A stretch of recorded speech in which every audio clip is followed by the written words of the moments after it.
Hey guys! Welcome back to my channel, and for today's video, I'm gonna share with you how we celebrated my daughter's 8th birthday, Cassie. And first time ko siyang ipag-bake ng dog cake. So the last time na celebrate namin yung birthday niya, bumili lang ako nung made the cake na.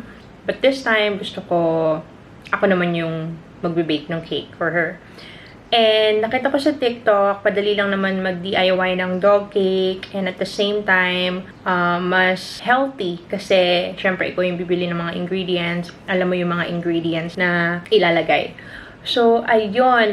Medyo nasunog lang siya. Nasunog namin siya. But, I think nagustuhan naman niya. And ilang araw din nila yun kinain. So, yun yung mapapanood nyo sa next clip. Puro montage lang siya ng aking pagbe-bake. And also, I'll be sharing with you typical days in my life, especially during work days, kung ano yung usual kong ginagawa, which is kumain. So, I hope you enjoy this vlog.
Good morning. So, as you can see,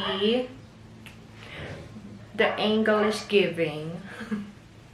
Kasi gamit ko na yung tripod na binili ko. Medyo pricey itong tripod, pero I didn't mind kasi heavy duty na siya. So, you really get what you pay for. Sobrang ganda ng quality, and same brand sila nung mini tripod ko, yung Teng, yung kanilang brand. Ito yung itsura niya. There. So, that's the tripod. I'm so happy. Okay, so, Monday ngayon. May pasok na ako mamayang gabi. It's 7:28. Nagugutom na ako, pero magbabasa muna ako ng Bible bago ko bumaba.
So, I'm back here. Tapos na akong kumain and I think it's 10:57 na. Almost 11. Nag-work lang din ako. Although mamaya pang gabi yung time talaga ng work ko. Nagsistart na ako mag-work kasi wala naman akong ginagawa. Tsaka para mamaya may time pa ako mag-nap. Pag gusto ko, di ako maghahabol. Ganun. So what I like about my job is it's pretty flexible in a way. Hindi naman siya very, very demanding. Although, you have to be online at night. Kasi, syempre, makikipag-communicate ka. Pero, ayun, you can do some admin work during the day. Para hindi ka masyadong ngarag sa gabi. Ganon.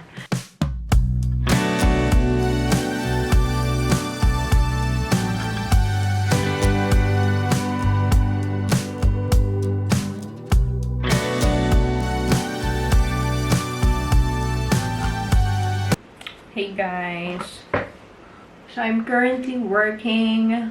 It's 2:40 AM at nanonood din ako ng Star Magic All-Star Game. Team Star Magic versus Team It's Showtime. Basketball. Habang nag-work and medyo nagutom ako, so gonna have some snacks. Dala to ng kapatid ko kanina. Binili niya yung bago ng Dunkin. Yung coffee Boston cream. Boston cream na coffee. So, just so you know, favorite ko ang Boston cream ng Dunkin. I actually bought the pillow. This one. So, ngayon. Favorite ko din yung Choco Waco. Kaya, yung kainin ko. So,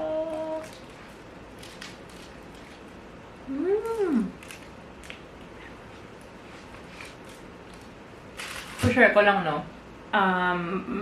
Madalas akong mag-crave ng matamis pag nag-work ako sa madaling araw. Well, given naman na talagang magugutom at magugutom, pero ayun, kailangan ko palagi ng matamis. Kaya madalas akong bumili ng donut. Pero, yun nga, na-realize ko na medyo magastos siya. So, instead na bili ako ng donut, nag-grocery ako for snacks. Tapos, bumili ako ng Dewey Donut. Para naman, alam mo, hindi man siya Dunkin', pero donut pa din siya in a way. Pero, syempre, hindi pa rin siya level sa sarap ni Dunkin', di ba? Pero, yeah. Pero ngayon may Dunkin'. Oh, I'm so happy. Thanks, sis. Napapit ni Carabal, pero na-recover ni Jiboy. Cross-court pass. Tayo kong dribble. Medyo risky yan pag ginawa ni Polo. Na-recover naman. Nice one! Back open na na Sunday night. Why not? Wait. Dalawa na yun. Guys, ang gwapo ni JC De Vera dito. Oh my gosh. Ang hot niya dito. Anyway. Hey guys. So, I'm on a break. Kakain ako ng Bake Mac. Gumawa si mama ng Bake Mac. And, sobrang takam na ako kasi kanina pa siya gumawa. Pero hindi mo na ako kumain. Nagpagutom ako para feel. Pakita ko sa inyo. It looks so good.